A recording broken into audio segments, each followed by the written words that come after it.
A todos un cordial saludo, bienvenidos, soy su profesor Fray Silvestre y en este módulo me toca, o me corresponde, mejor dicho, estar con ustedes abordando la materia de filosofía, en la cual vamos a explicar algunos aspectos que ustedes ya tendrán la oportunidad de leer ahí en la plataforma y también tienen la posibilidad de ampliar un poco más la perspectiva de lo que es la filosofía en cuanto a que puedan revisar los videos que están disponibles en la página de YouTube, en el repositorio de YouTube. De hecho, los videos están ligados en la plataforma, así que si ustedes le dan un clic a los enlaces que están allí dentro de los contenidos de su plataforma, los puede llevar al video de cada una de las unidades de la materia de filosofía. No obstante, nosotros podemos estar haciendo un repaso general de todos los temas o conceptos que ustedes deben revisar y estudiar con más detenimiento. Así que pues vamos a empezar haciendo un resumen, un repaso general de los conceptos que aparecen en la primera unidad. Vamos a hablar primero del pensamiento prefilosófico, ¿ok? Cuando hablamos del pensamiento prefilosófico, nos estamos refiriendo al pensamiento o a la forma en cómo los primeros pobladores de la antigua Grecia tenían respecto al mundo, es decir, cuál era su cosmovisión, cuál era la perspectiva en que ellos comprendían el mundo. Primero, hay que entender que estamos hablando de una civilización de hace más de 2600 años. Vamos a abordar el conocimiento desde el año 600 o 700 o 600, es decir, el siglo 7, el año 600, antes de la era común. O sea que ni siquiera Sócrates o Aristóteles o Platón habían nacido cuando estaríamos profundizando en cómo las personas tenían una visión del mundo. El primer subtema que les voy a compartir se llama el paso del mito al logos. Vamos a ver qué era el mito, cómo entendían las personas lo que es el, el organismo vivo, es decir, como ser humano, la naturaleza, el cosmos. Pues nos dice prácticamente el texto que la filosofía occidental surgió en la antigua Grecia. Estamos hablando en el año 600, siglo 7, antes de la era común, en la colonia de Mileto. Y vamos a analizar ahí precisamente quién fue el personaje. ¿Okay? En ese tiempo, las personas le daban una explicación no científica a la creación del mundo, a la conformación de la vida. Para ellos se inventaron, se crearon mitos, se crearon exposiciones o narraciones que de una u otra manera tenían la intención de explicar el origen del mundo, el origen del universo. Por ejemplo, se dice que los mitos eran relatos en donde participaban o donde intervenían dioses, semidioses, héroes, algunos seres antropomorfos, quiere decir que estos seres tenían diferentes formas, me refiero a formas físicas, como mitad animal y mitad humano, mitad bestia y mitad persona. Y también participaban duendes y seres humanos, por supuesto. El relato, el mito estaba compuesto de tal manera que entretenía a la gente y aparte de entretener, tenía un carácter pedagógico.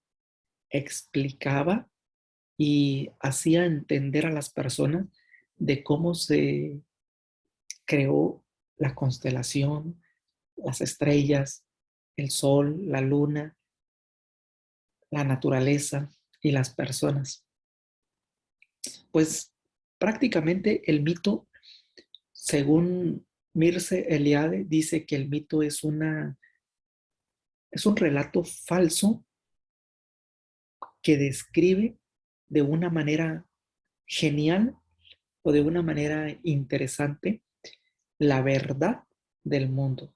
Aunque el mito es falso, hoy en día sabemos que es falso, describe de una manera cierta o verdadera la realidad.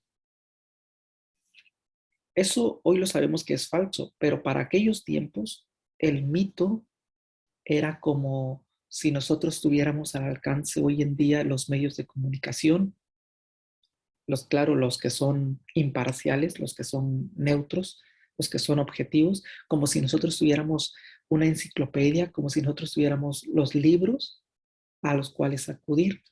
Entonces los mitos servían para explicar, para saber sobre la cosmovisión de la vida. Y hay diferentes mitos, hay diferentes relatos. Pensemos, por ejemplo, está el mito de la Vía Láctea, está el mito de Nord. Por ejemplo, no me quiero meter mucho en los mitos o explicarle los mitos porque los mitos son muy largos, son muy extensos, pero por ejemplo, el de la Vía Láctea, cómo se configuró la Vía Láctea, se cuenta más o menos así, rápidamente. El dios Zeus era muy dado a tener muchos amores, es decir, tener muchas amantes. Aunque él tenía su esposa oficial, la Afrodita,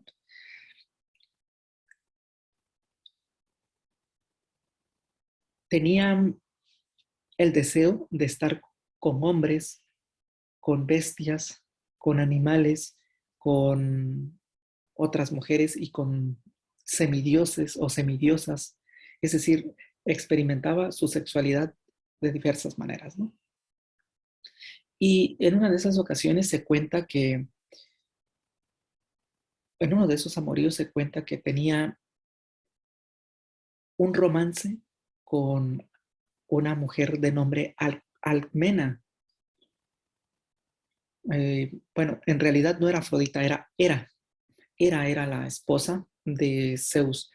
Y cuando Alcmena se quedó sola, es decir, unos días porque su esposo que se llamaba Anfitrión salió de viaje, entonces Zeus bajó o descendió y copuló con Alcmena. Y de esa relación prohibida, porque no estaba permitida, porque era una, era una infidelidad, bueno, pero a Zeus poco o nada le importaba. Nació Hércules, pero como era una relación fuera del matrimonio, Hércules no podía ser un dios. Hércules, por lo tanto, era un semidios. Solamente eran dioses los que nacían en el Olimpo, es decir, los que Zeus tuviera con Hera. Así que Hera se enteró de que Zeus había tenido un hijo con otra mujer. Por lo tanto, estaba muy furiosa. Y días después regresa Anfitrión y se entera que su mujer pues estaba embarazada, pero Anfitrión siguió teniendo intimidad con su esposa Almena y creyó que era su hijo. Bueno, al final de cuentas, Hera se entera y quería destruir a Almena. Por lo tanto, Almena se cuenta que dio al niño, se lo dio a Hera para que lo cuidara, pero Hera no lo quiso porque estaba muy celosa. Entonces lo dejaron abandonado en el bosque. Y por allí pasaron unas mujeres o dos mujeres, no recuerdo bien el relato, y se dice que una de ellas iba embarazada y estaba lactando o estaba amamantando a otros hijos. Entonces le pidieron de favor que ella alimentar a este niño, que era Hércules. Y aceptó. Y entonces Hércules, pues en el momento que estaba amamantándose de esta mujer, y como Hércules ya tenía mucha fuerza, se dice que se prendió muy fuertemente del pecho de la mamá, de esta señora, tanto así que le dolió mucho a la mujer y la mujer lo empezó a desprender de su cuerpo porque lo estaba lastimando. Y tanto fue la fuerza de la mujer que quiso quitar a Hércules de su pecho, que Hércules se dice que reventó o le lastimó lo que es el pezón materno y se regó toda la leche de su pecho, ¿no? Pero como estaban, se supone que estaban en el espacio, en el Olimpo, se esparció toda la leche y toda esa leche formó la constelación o la Vía Láctea. Bueno, en resumido, yo así se los estoy contando, ¿no? Claro que hay muchos detalles más aquí dentro del relato. Y algo que podemos extraer aquí es que hoy en día decimos nosotros que tú eres un anfitrión o quién va a ser el anfitrión en la fiesta, cuando anfitrión significa, para nuestro contexto, coloquialmente, podría significar la persona que es al que le ponen los cuernos, porque es el que salió de su casa y dejó a su esposa para que entrara Zeus. Entonces no es muy apropiado decir anfitrión a una persona que recibe una fiesta en su casa. Bueno, y así es como ellos interpretaban que se formó la Vía Láctea, es decir, todas las constelaciones y todos los astros que hay en el universo a través de ese relato. El mito de Thor, por ejemplo, también explica cómo se formaba la lluvia, cómo hacía que el dios Thor cayera agua del cielo para que las cosechas pudieran producir. Pueden ustedes estar buscando en internet o en cualquier otros documentos. El mito, por ejemplo, de Thor está muy interesante. Ese está muy, muy extenso y muy interesante. No se los cuento porque nos va a llevar mucho tiempo. Bueno, en fin, ese era el mito, ¿no? Está otro mito muy famoso que es el rapto de Europa y así sucesivamente. Bueno, entonces estos mitos tratan de explicar el origen del universo. Pero para la filosofía no les satisfacía. Buscaba explicaciones racionales del mundo, algo que fuera más objetiva.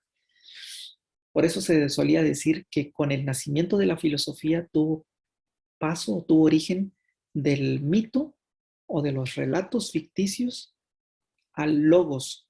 Ahora, ¿qué es el logos? El logos es la palabra, logos es el razonamiento, la razón o la palabra. Eso es el logos. Pero ¿cómo ocurrió este proceso? Bueno, en realidad no fue algo que sucediera de repente, así como tan abruptamente, sino que hubo diversas influencias, pasó diverso tiempo para que el mito fuera quedando relegado y el logos fuera tuviendo aceptación en la comunidad de los griegos. ¿Cuál fue una de las primeras influencias? La primera influencia fue la religión, pues dice que la religión de los griegos era politeísta porque tenían muchos dioses o adoraban a muchos dioses. Por ejemplo, en los poemas eh, de Homero, en los relatos de la Ilíada y la Odisea, se cuentan muchos relatos sobre lo que es la participación de sirenas, de monstruos que devoraban los barcos. Y bueno, ahí también se explica cuál es el origen del hombre, el origen de la humanidad, y se explica cuál es la función del hombre, cuál es el ideal del hombre y cuál es el ideal de la mujer. En cada uno de esos libros, por ejemplo, en la Ilíada se habla de la formación del carácter, cómo debe ser el hombre, un guerrero, un poeta, un amante, un buen amigo, una persona guerrera, atleta, musculosa, que supiera diestro en diversas armas.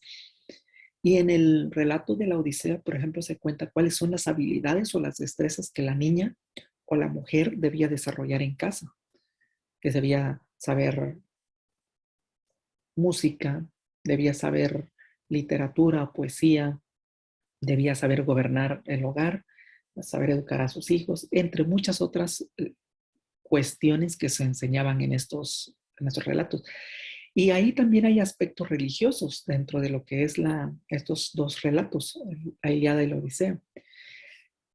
La adoración a sus dioses, por supuesto, era muy importante. Existían dioses y semidioses, pero no fue fácil esa transición, porque también hubo otra influencia, por ejemplo, la influencia científica.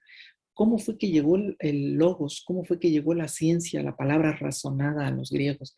Pues hay quienes dicen, no, esto no me consta a mí, pero hay quienes dicen que la filosofía griega, la clásica, de Sócrates, Platón y Aristóteles, fue un plagio, fue un robo que hicieron muchos griegos antes de ellos, por supuesto, de estos tres clásicos, porque viajaban mucho de lo que era, como Roma tenía muchas colonias en el Medio Oriente, en lo que es Asia, en parte de Asia, y allá en Asia estaban habían florecido muy grandes civilizaciones como la civilización sumeria, la Mesopotamia, la egipcia, la babilónica, por mencionar algunas.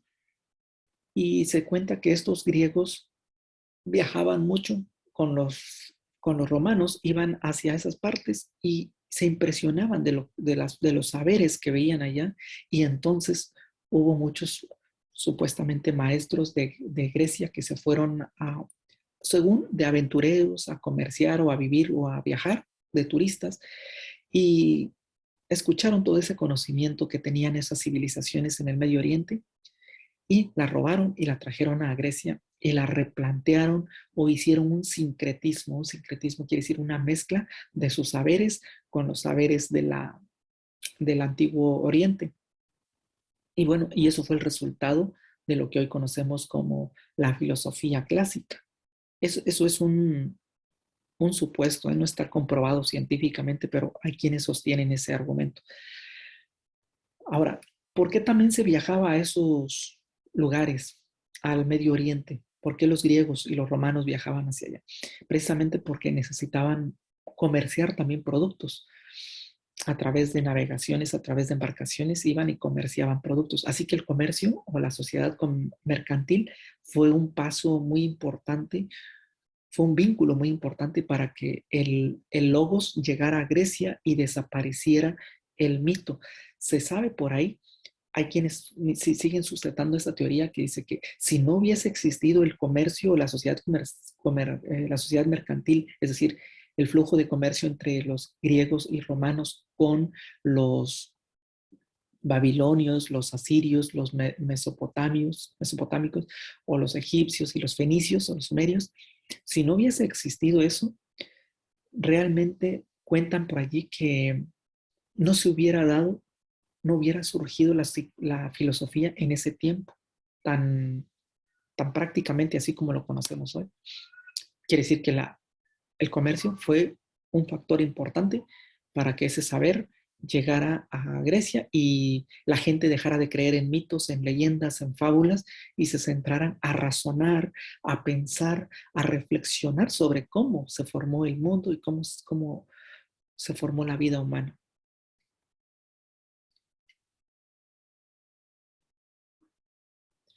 Dice Francisco, sí, Pitágoras viajó a las casas de la vida en Egipto, donde aprendió mucho para el desarrollo de sus escuelas pitagóricas.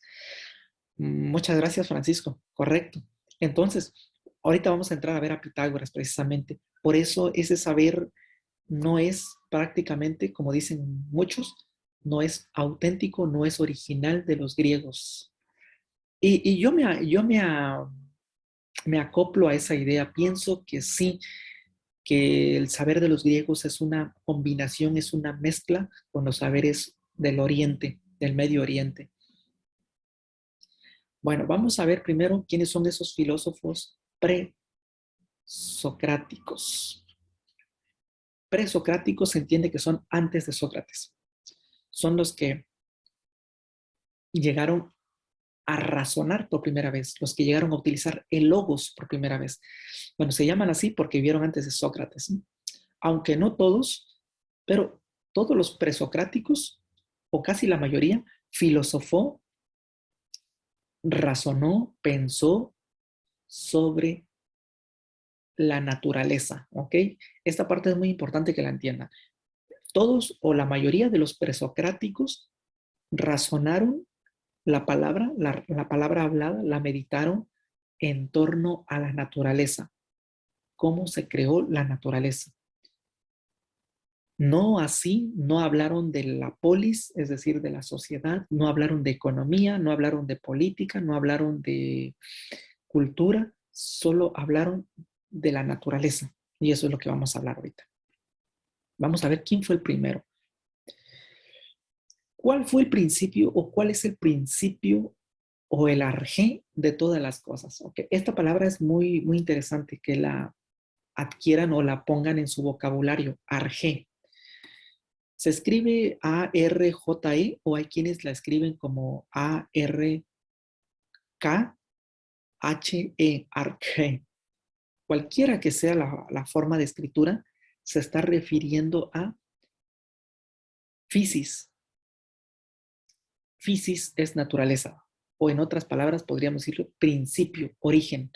Me aboco más porque ustedes se la aprendan como origen. ¿Cuál es el origen? ¿Cuál es el arjé que dio paso a la creación de la vida? Ese fue el motivo, ese fue como el meollo del asunto, ese fue como el propósito que se tuvieron todos los presocráticos, cada uno de ellos investigar, dilucidar y empezar a meditar qué fue lo que detonó la vida en lo que hoy tenemos como realidad o como vida. Ese fue el meollo del asunto. Vamos a ver cuál fue el arjé. Ok, me voy a saltar un poquito esto de la introducción. Bueno, se los voy a leer porque sí creo que es importante que lo analicemos. Bueno, dice aquí, en la filosofía presocrática podemos diferenciar entre aquellos filósofos que buscaban la explicación del mundo en términos físicos. Físicos es la naturaleza, ¿ok? Y quienes o aquellos que subrayaban la importancia de las formas materiales, se dice materiales, o de las ideas, perdón, inmateriales o ideas. Es decir, había un grupo de presocráticos que buscaban explicar el origen de la vida a través de cosas físicas. Y cuando digo físicas, de la naturaleza que se puede tocar, tangibles, materiales. Pero hubo otro grupo muy pequeñito, muy reducido de presocráticos que intentaron explicar el origen de la vida, pero no a través de la física, sino a través de las cosas inmateriales, aquellas que no se ven, que no se tocan, que no se sienten, pero que sabemos que están allí, y eso nos referimos al mundo de las ideas, porque las ideas pues no las podemos ver como son en esencia, ¿no? Ya las podemos ver traducidas en una materia, pero en su origen las ideas son inmateriales. Bueno, la primera explicación, es decir, la física, lo material, nos lo ofrecen las teorías de los siguientes filósofos o prefilósofos, podríamos llamarles, como Tales, que era de Mileto, de la ciudad de Mileto, Anaximandro, Anaxímenes, que estos pertenecían a la escuela de Mileto, se le llama escuela Milesia, o Mileto, o Jónica también. Y también está la escuela pitagórica, quien ofrecía su explicación por medio de los números, es decir, él explicó el origen del universo a través de los números. Y también finalmente está el otro grupo de escuela que se llama la escuela eleática, quienes, los que pertenecían a esta escuela, explicaban el origen del mundo desde una perspectiva metafísica, desde el mundo inmaterial. Bueno, en el caso de la escuela de Mileto, Tales, Anaximandro y Anaxímenes, por ejemplo, Tales decía que el origen del universo era el agua, ¿no? Que por medio del agua se había creado la vida. De hecho, en una serie de televisión en National Geographic que se llamaba, digo se llamaba porque la pasaban, ahorita ya no se llama así, se llama Cosmos. Bueno, allí se explica o se explicaba que el agua había dado la creación del universo. Pero lo curioso es que no sabemos cómo inicia el agua o cómo surge el agua. O sea, explican que estaba el agua allí, pero no se explica el origen del agua. Bueno, Vamos a ver, permítame tantito.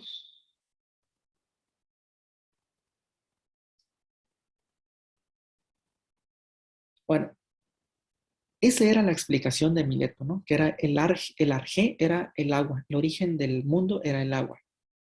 Bueno, mientras que Anaximandro decía que el origen del mundo era el apeirón, y por apeirón se entiende lo indeterminado. ¿Qué es lo indeterminado? Lo indeterminado es aquello que no tiene una dependencia de algo para existir, aquello que es innombrable, aquello que no se puede clasificar. Por ejemplo, vean, voy a poner de ejemplo este objeto. Si yo digo a Juan, por ejemplo, ¿no? Oye, Juan, quiero que me pases el frasco de este frasco, por ejemplo, ¿no? O este tubo, este metal, este instrumento, esta herramienta. Pero yo le digo, pásame el pad water, por ejemplo, este, ¿no? Y le digo, el que es de color gris, con tapa azul, que tiene un logotipo tal, dice que es reciclable, mide 25 centímetros aproximadamente, tiene líquido, tiene agua. Yo ya lo estoy determinando, estoy dando todas sus características. Ahora, si le digo a Juan, pásame el recipiente, o pásame un recipiente de metal, y me puede decir el cuál. Al preguntarme el cuál, le estoy diciendo que algo es indeterminado, no sabe cuál. Y entonces puede ser uno, puede ser otro, que sean de metal, pero no les estoy especificando. Otro ejemplo, más práctico, ¿no? Pásame esta memoria, ¿no? Este flash drive. Si yo le digo, pásame el flash drive, el azul con color gris de metal, me va a traer este. Pero si yo le digo, pásame un flash drive, un USB, ¿cuál? El que sea, es indeterminado. Me puede pasar me puede pasar este blanco, me puede pasar este otro negro, ¿sí? Tengo tres y no lo indeterminé, pero yo le digo, pásame un USB, un USB o un USB, una memoria flash drive, me va a traer la que sea. Pero si yo le digo, pásame el flash drive o la memoria drive blanca, me va a traer esta, la blanca. Esto es para explicarles así de manera muy coloquial lo que es lo determinado. Lo determinado está especificado. Lo indeterminado no sabemos. Es algo que no se ve, algo intangible, algo que no podemos decir es de este tamaño, es de esta medida, es de esta característica, es de esta proporción. Entonces, Anaximandro estaba diciendo, refiriéndose, aquí podríamos pensar que se estaba refiriendo como a la deidad o al Dios que la mayoría de los cristianos o judeocristianos asumen, o muchas otras religiones también asumen que hay un Dios, un ser espiritual que no se ve, pero que está ahí, que él ordenó el mundo, el universo. No sabemos a ciencia cierta si Anaximandro se estaba orientando a definir, a especificar como un ser divino, como una divinidad que haya ordenado el mundo y que eso era el apeirón. Muy probablemente hay algunos que afirman eso, pero no estamos del todo seguros de eso, ¿no? Bueno, pero según Anaximandro, el apeirón era el arjé. Mientras que Anaxímenes, que pertenecía a esta misma escuela también, él decía que el arjé era el aire. Ahora, si se dan cuenta, en las escrituras, por ejemplo, la escritura cristiana o judeocristiana, lo que conocemos como la Biblia, se dice que esto ya es una analogía mía, ¿eh? Ya esto ya es una comparación que yo estoy haciendo. En la escritura, por ejemplo, se dice que el Espíritu Santo es un soplo, es como un aire, es cuando dice que Dios le dio al hombre el soplo de vida, le dio el espíritu, se refería a eso, ¿no? Al aire. Y para los griegos el aire pues es el neuma, ¿no? Entonces, Muy probablemente hay otras personas que aseguran que Anaxímenes probablemente se estaba refiriendo a una situación como eso, ¿no? A algo inmaterial. Pero muy probablemente se estaba refiriendo al aire que hoy nosotros en día sentimos en nuestro rostro, en nuestro cuerpo, ¿no? A esa sensación cuando corre frío, cuando sentimos frío, a ese aire. No sabemos si ciencia cierta si es a ese aire o si se estaba refiriendo a ese ser espiritual, como se menciona en la escritura. No lo sabemos a ciencia cierta, pero él aseguraba que el aire era el arjé o el causante de la vida en el universo, ¿no? Bueno, y ahorita vamos a ver la escuela pitagórica.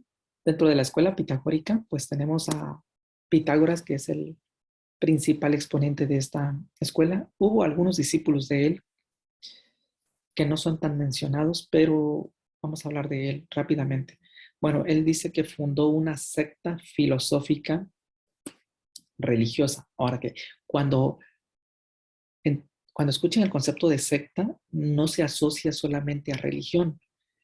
Una secta es un grupo, es un sector, viene de sector, no es un grupo que puede tener un propósito educativo, cultural, filosófico, político, etcétera, etcétera. Entonces, Pitágoras formó una secta, dice aquí, o un grupo filosófico religioso. Y ahorita vamos a ver por qué tiene que ver con la cuestión religiosa y por qué filosófica, ¿no? Él sostenía que los números, o en este caso en particular, el número de manera en singular, decía que en concreto, mejor dicho, el número era el arjé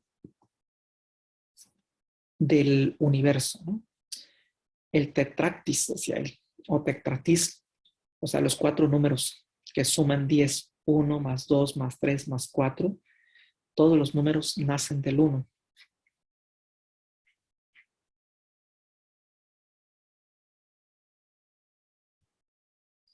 Y uno de sus discípulos más renombrados fue Filolao, que dijo que la Tierra y los planetas giran en torno a un fuego originario, a un fuego originario produciendo música. Para Pitágoras, la música tenía su origen en los números. El hombre tenía su origen en los números. La vida silvestre, el universo, el cosmos, las constelaciones, todo tenía su origen en los números. Y si nos damos cuenta hoy, por ejemplo, en la música tiene partituras. Los que saben leer las partituras o saben de música, saben que tienen números. Y en ese sentido, pues tenía razón este personaje, Pitágoras. Hay otros científicos en la serie de televisión de Cosmos también estaban explicando que las estrellas y todos los astros matemáticamente están conformados por cierta distancia, por números, y que producen música las constelaciones. En fin, hay mucho que descifrar de esto, ¿no? Me refiero a que Pitágoras estaba muy adelantado para la época, para su tiempo, para poder dar esta información. Pero como ya dijimos, probablemente toda esta información viene del antiguo Oriente o del Medio Oriente y por eso es que tenían esa sabiduría. Bueno, y de la escuela de Éfeso, ahora vamos a ver aquí los que hablan del mundo inmaterial, ya no de la física, ya no de la naturaleza, sino de algo que tiene que ver con otros aspectos. Pero antes vamos a mencionar a Heráclito. Heráclito de Éfeso. Heráclito decía que el origen del universo o de la vida es el fuego y que todo surge y todo renace y todo recae al final de cuentas en el fuego, es decir, retorna otra vez al fuego. Y decía que en esta vida nada es permanente, que todo fluye, todo cambia. Esa era su principal tesis. Uno de los mitos, bueno, no de los mitos, uno de las frases más comunes que hoy en día sabemos es esa de no es posible descender dos veces al mismo río o lo que conocen muchos como no es posible bañarse 2 veces en el mismo río. ¿Por qué? Porque el agua donde yo me bañé hoy y si yo me baño mañana ya no es la misma agua. Esa agua ya ha corrido, ya se ha ido muy lejos y mucha otra parte de esa agua quedó en mi cuerpo, con la cual yo me sequé con la toalla y ya el agua con la que me voy a bañar mañana es otra agua que viene de la montaña o de donde nazca, ya es otra. Por eso él decía que todo en esta vida fluye. El ser humano tiene una vida, pues nace, crece, se reproduce, muere y fluye y va fluyendo. Y así con todas las cosas. Pero él decía que hay una razón o logos que rige el universo y a los hombres, aunque dice que están dormidos, o la mayoría decía que para él la mayoría de las personas estaban dormidos y no sabían que el logos era una parte del razonamiento. Pero no aceptó que el logos fuera el origen del universo, sino que el fuego era el origen del universo. Y la escuela de Elea,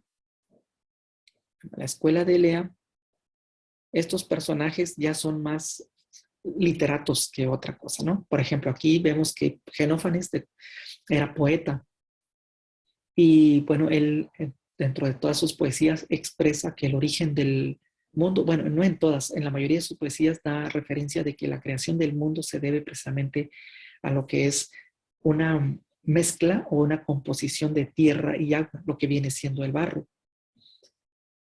A partir de aquí, estamos hablando también de que ya los filósofos son pluralistas, ya no son monistas. ¿Qué significa pluralistas? Pluralistas significa que el arjé ya no es solo un elemento, sino que son varios elementos que están configurados para dar origen a la vida.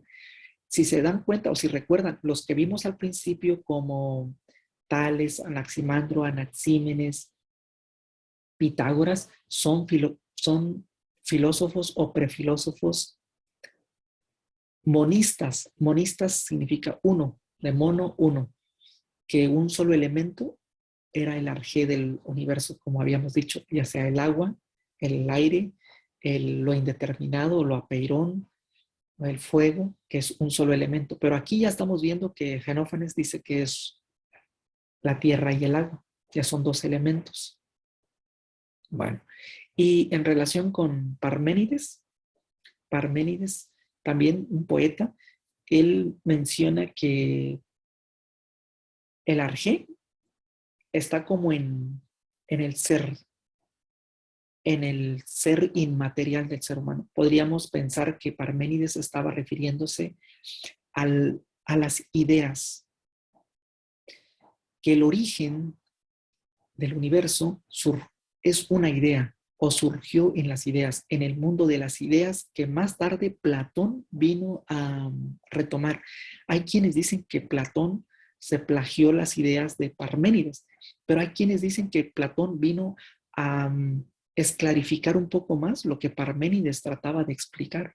Pero aún así, hoy en día, ni siquiera podemos entender mucho a Platón. Ya lo vamos a ver cuando lleguemos a ese tema, que es muy difícil entender a qué se refería Platón con las ideas, el mundo de las ideas. Pero por lo tanto, Parménides decía que el arjé eran las ideas, que ahí estaba el origen.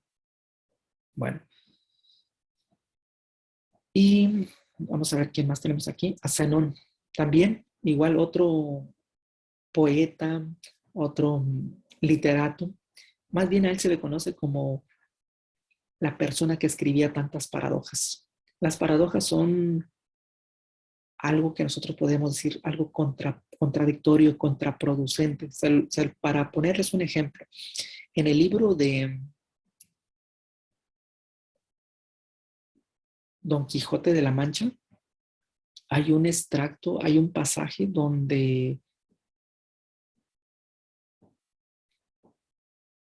este personaje principal, se me olvidó el nombre, bueno, el personaje principal le dice a Sancho, su ayudante, Don Quijote le dice a Sancho, te voy a nombrar gobernador de una tierra, porque al final de cuentas de todas sus travesías, aventuras que hubo pues llegaron a vivir en una parte, ¿no? Y le dice, te voy a nombrar gobernador de esta tierra.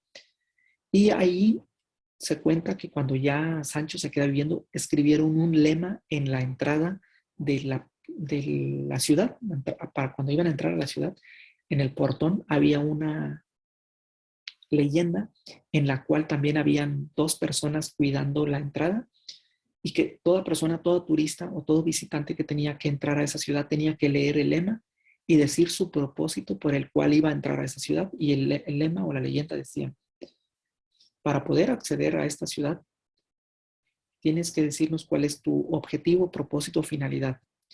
Si dices la verdad, se te permite el acceso, pero si mientes, se te, se te ahorcará.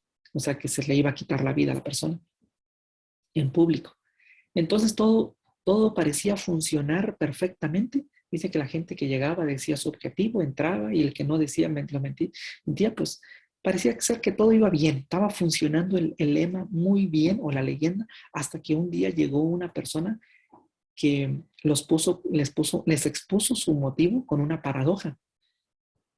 Y la paradoja que la persona dijo, y fue un problema para los habitantes de allí porque no supieron cómo resolverlo, era: he venido aquí a esta ciudad con el único propósito de ser ahorcado. Y los guardias y la gente que lo escuchó se quedaron pensando, bueno, ¿nos está diciendo la verdad? Si nos está diciendo la verdad, les permitimos el acceso, hay que dejarles pasar, pero, pero al mismo tiempo está diciendo que quiere ser ahorcado, pues entonces hay que llevarlo a ahorcar. Pero si lo ahorcamos, significa que mintió. Pero si su propósito era eso, a venirse a ser ahorcado, está diciendo la verdad y por lo tanto debemos darle el paso, debemos dejarlo entrar. Y ese fue el dilema y no supieron resolverlo. Esa es una paradoja. Zenón de Elea escribía paradojas como estas, ¿no? Aquí se cuenta una paradoja que es el argumento de Aquiles y la tortuga, según el cual el corredor nunca alcanzaría al animal. ¿Cómo es posible, no? En nuestra mente del occidental, donde el logos prevalece o la ciencia prevalece supuestamente, una tortuga no es más veloz que un atleta o que Aquiles, que era un corredor o una persona, ¿no? Pero bueno, dentro de todo eso hay una metáfora, no hay una enseñanza. Bueno, y vamos a continuar con los filósofos pluralistas. Los pluralistas tenemos a Empédocles, Anaxágoras y Demócrito. Rápidamente, Empédocles decía que la realidad es una esfera con 4 elementos o raíces: agua, aire, fuego y tierra. Por lo tanto, Empédocles estaba diciendo que el arjé, en la composición del mundo, estaba hecha tanto de aire, fuego, tierra y agua, los 4 elementos. Por eso decimos que es un filósofo pluralista, ya no es filósofo monista.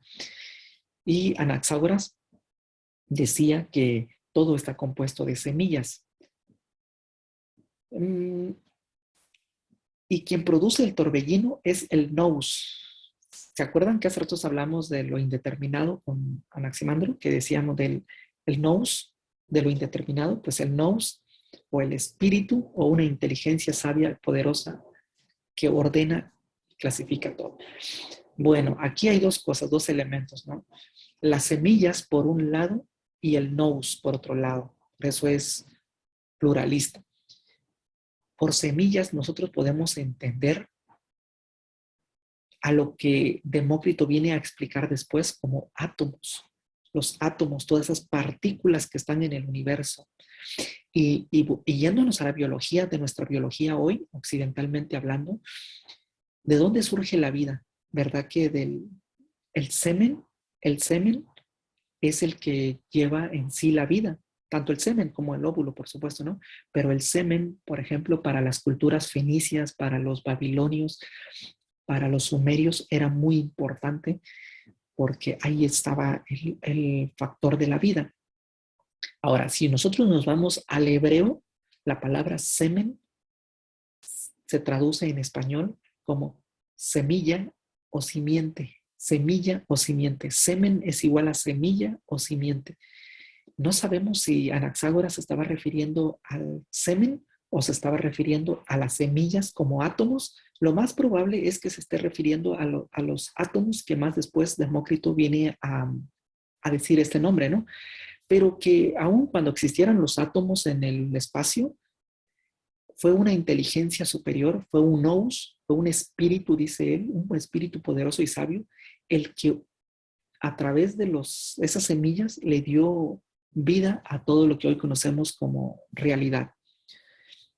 Aquí Demócrito, el otro pues, prefilósofo de Abedera, de la ciudad de Abedera, él decía que el mundo está compuesto de unas partículas indivisibles llamadas átomos. Bueno, en ese tiempo eran indivisibles para ellos. Hoy sabemos que el átomo ya es divisible. Ya sabemos que está compuesto por neutrones, protones y electrones. Y cada uno de esos protones, neutrones y electrones tienen partículas. Es decir, que hay subpartículas dentro de cada neutrón, protón y electrón. Entonces, y ahí va haciéndose la divisibilidad de esas partículas. Pero bueno, entonces estamos viendo aquí que Demócrito ya viene a decir que esas semillas se llaman átomos.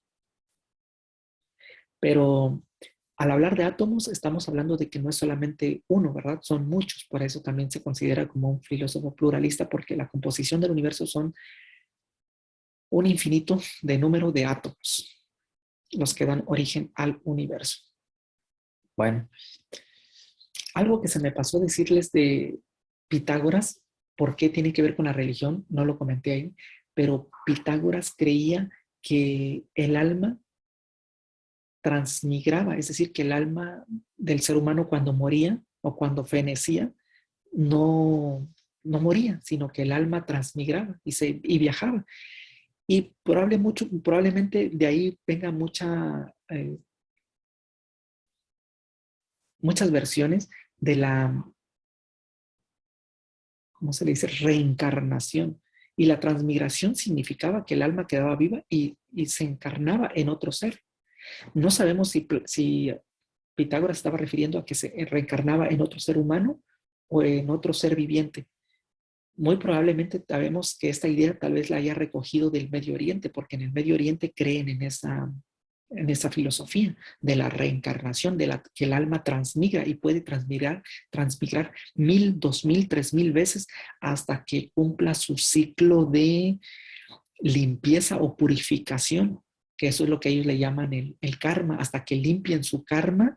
Cuando una persona limpia su karma, logra a unirse y a fundirse con el uno, con el ser supremo, según por ejemplo, en la tradición budista o de la tradición del Zen, es eso, ¿no? Pero mientras la persona ha tenido pecados o ha cometido mucha ignorancia o ha tenido mucha ignorancia, que es lo que llama Platón el pecado, ¿no? En la vida, puede morir y va a reencarnar una y otra vez hasta que no limpie todos esos pecados, toda esa ignorancia que tiene, esos deseos, esos apetitos corporales, hasta que no los purifique, no se va a poder unir con el ser divino. Entonces, muy probablemente Pitágoras se estaba refiriendo a eso, a que el alma transmigraba. Y por eso tenía como esa tendencia religiosa o espiritual. Y aparte estamos hablando, la filosófica, que era de los números, ¿no? Por eso esa secta que le llamamos así, o se le llama así. Bueno, con los filósofos presocráticos, la filosofía comenzó a caminar en una larga marcha que hasta la actualidad llega a conocerse como filosofía.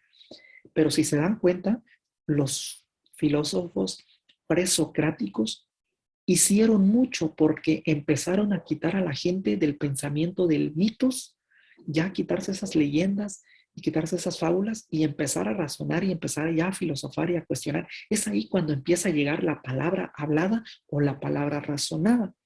Entonces, muy importante lo que ellos hicieron, aunque hoy en día podemos tener otra percepción, otra filosofía de cómo surgió la vida, hay que destacar lo que estos presocráticos hicieron por llevar el pensamiento del ser humano a una forma más razonada, más objetiva. Claro que todavía aquí no llegamos a la filosofía clásica, pero si se dieron cuenta, solamente estuvieron hablando de buscar el principio, el arjé, el origen del universo, de la fisis, de la naturaleza. Y solamente Parménides vino hablando un poquito de lo inmaterial de las ideas, pero esto ya se va a ampliar un poco más con Platón en la filosofía clásica, que es lo que estaríamos viendo en las siguientes lecciones o en las siguientes sesiones en vivo. Hasta aquí es como nuestro cometido del día de hoy, hablando de lo que es la filosofía presocrática, antes de Sócrates.